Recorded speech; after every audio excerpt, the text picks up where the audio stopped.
Well, my next guest has signed on to that $1.2 trillion framework, and it is gaining traction. Republican South Dakota Senator Mike Rounds joins us now.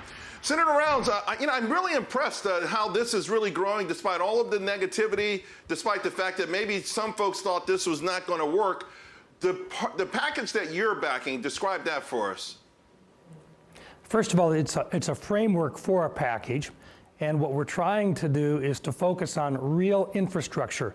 Republicans and Democrats all agree we do need to do an infrastructure package, but we've got to be able to define what infrastructure is, and right now that's been a little bit challenging by itself.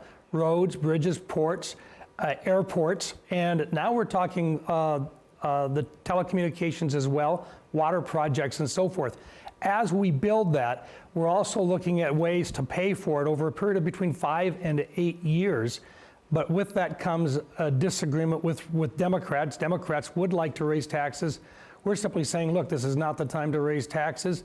The tax reductions that we put in effect actually helped to build the economy before the pandemic hit.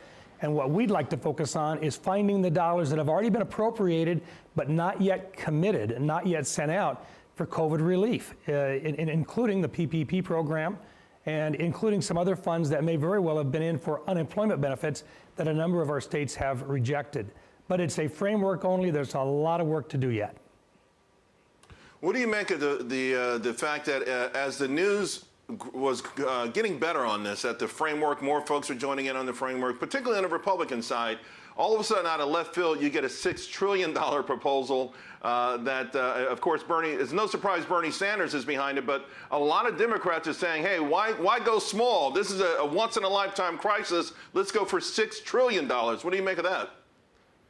Elections have consequences, and right now they do have enough votes if everybody votes for a tax increase, and if they decide that they want to go big on it, they've got 50 votes in the United States Senate if they can talk all of their members into it. We're offering a reasonable alternative that could stand the test of time. Our goal, focus on infrastructure.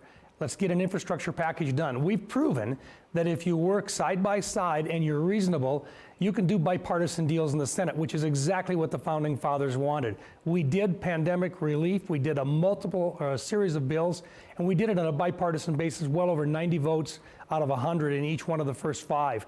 It's a doable deal. If the Democrats decide they want to go it alone, I don't know that they're going to have the support of all of their Democrat colleagues at this point. Sure. Some of those folks have got to go back and talk to the taxpayers between now and Election Day.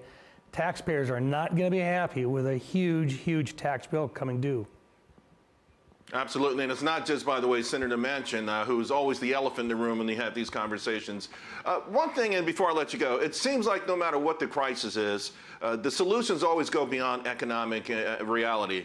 And I had the honor of interviewing Representative Yarmouth yesterday, and essentially it comes down to this idea that the federal government can print unlimited amounts of money.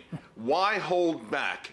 What's holding the government back from solving all of our solutions? Is that an ideological thesis, or is there some economic truth to that?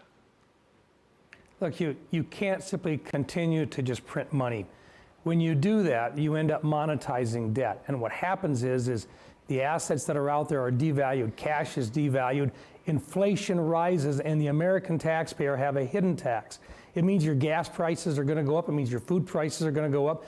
Basic commodities will go up in price.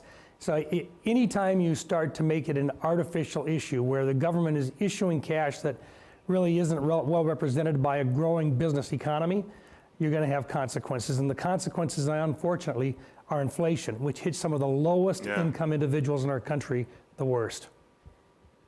Senator, that's invisible taxes, not so invisible anymore. Thank you so much. Appreciate your time this Saturday morning. Thank you.